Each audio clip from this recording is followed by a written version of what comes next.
Bismillahirrahmanirrahim. Allahümme salli ala Muhammed ve ali Muhammed. Allahümme accil veliyyikel fərəc. Məkasib kitabından 324-cü dərsi oxuyuruq. Məsələmiz 7-ci məsələdir və mövzumuz da Kutub-i Zallədən gedir. Keçən dərsimizdə oxuduq. O kitablar ki, onlar insanları haqq və ədalətdən çıxardır, insanları fəsada doğru aparır. O kitabları gərək qorumayasan, o kitabları gərək saxlamayasan. Bugünkü məsələmiz bundan ibarətdir ki, indi ehtimal verəsən ki, bu kitabları saxlamağın məsləhəti var və yaxud bu kitabda məsləhət var və lakin məsləhət nadir məsləhətdir. Belə olan təqdirdə bu kitabları saxlamaq olar yaxud olmaz. Mərhum Şeyx Murtəza Ənsari buyurur, tək bu ehtimallarla bu kitabları saxlamaq icazəli deyil. Və yaxud nadir mənfəhəti olan belə bir kitabları saxlamaq icazəli deyil. Ona görə buyurur, nəm, əl-məsləhətul muhumə, məsləhət-i muhumə, yəni məsləhət-i muhtəmələ. O məsləhəti ki, ehtimal verirsən ki, bu kitabları saxlasaq, o məsləhət ələ gələr. Avil muhaqqaqəhun nadirə və yaxud o məsləhəti ki, hal-hazırda bu kitablarda var, amma nadirdir, qalib deyil, la etibarə biha. Belə bir məsləhətə etibar yoxdur.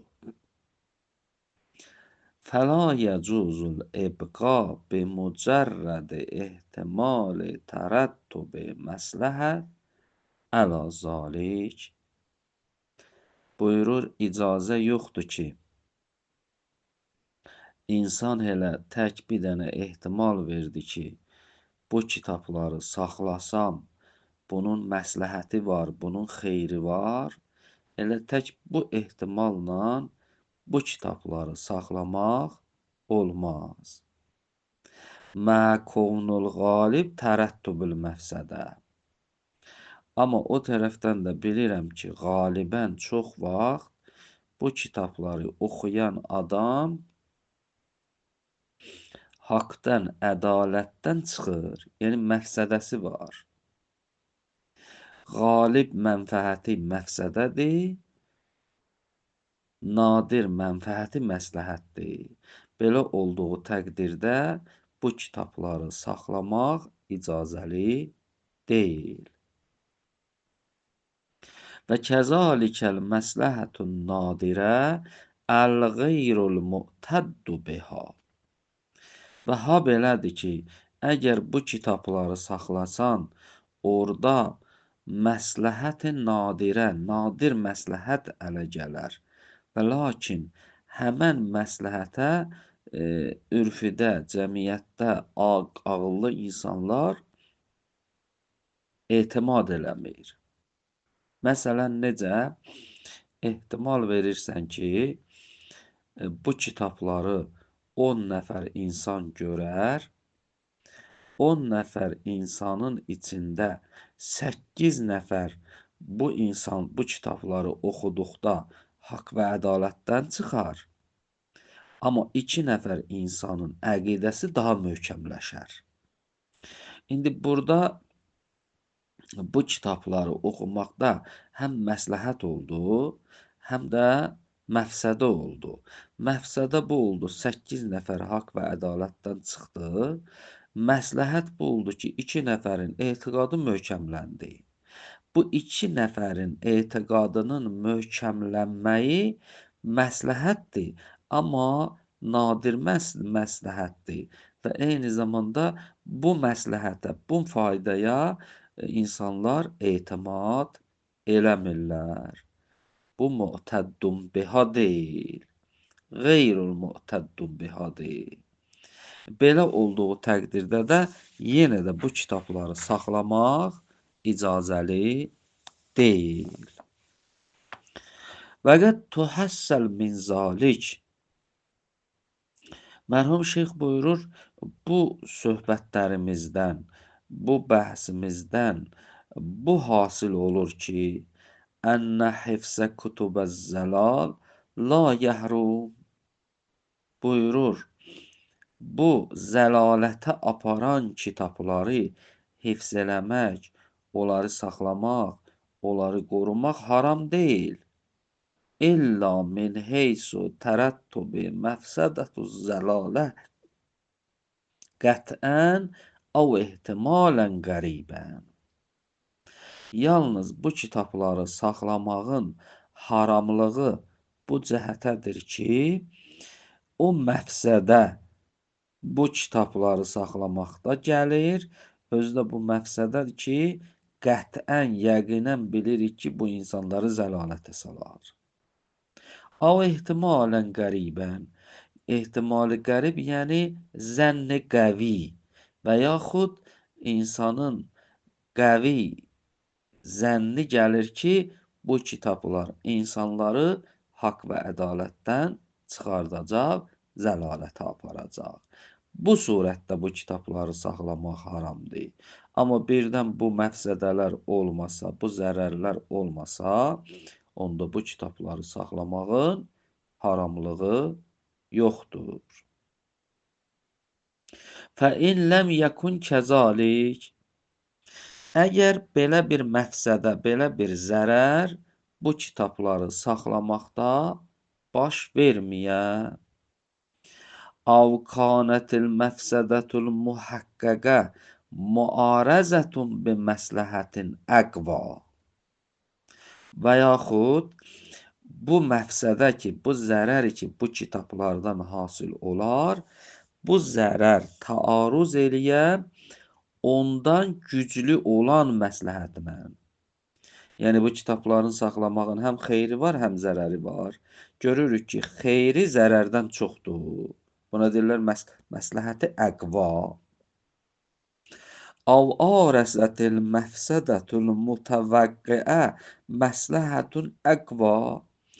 Ya bilirəm ki, o məfsədə, o zərəri ki, bu kitabları saxlamaqdan gələr, amma ondan da güclü xeyir gələr, əqva məsləhət gələr.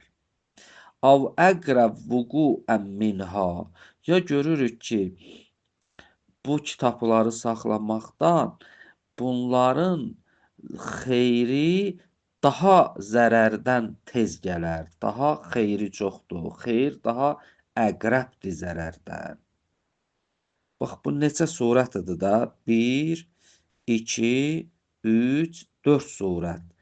Bu 5 surətdən əgər bu kitabları saxlamaq bu formada olsa, fəla dəlilə ələl hurmə. Onda bu kitabları saxlamağın heç bir haramlığı yoxdur. Bu kitabları saxlamaq olar və heç bir eybi yoxdur.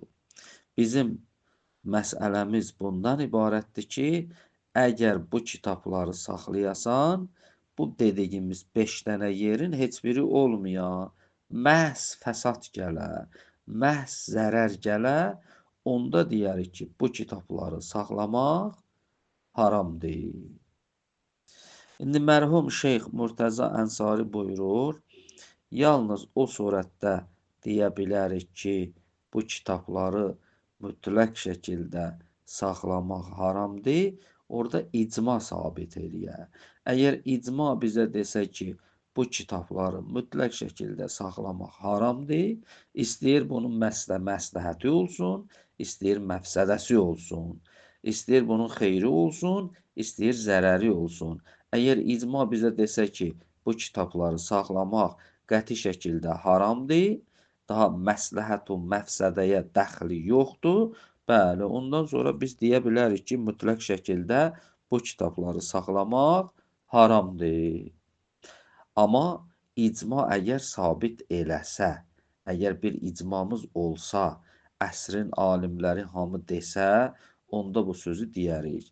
Və illa belə bir icma sabit olmasa, onda biz gərək hesablayaq bu kitabları saxlamağın zərəri nə qədərdir və xeyri nə qədərdir. Yəni məfsədə nə qədərdir, məsləhət nə qədərdir. Əgər görsək ki, məsləhəti məfsədədən çoxdur, saxlayarıq. Əgər görsək ki, məfsədəsi məsləhətdən çoxdur, onda biz onları aradan apararıq. Əlhəmdülillahi Rabbil aləmin.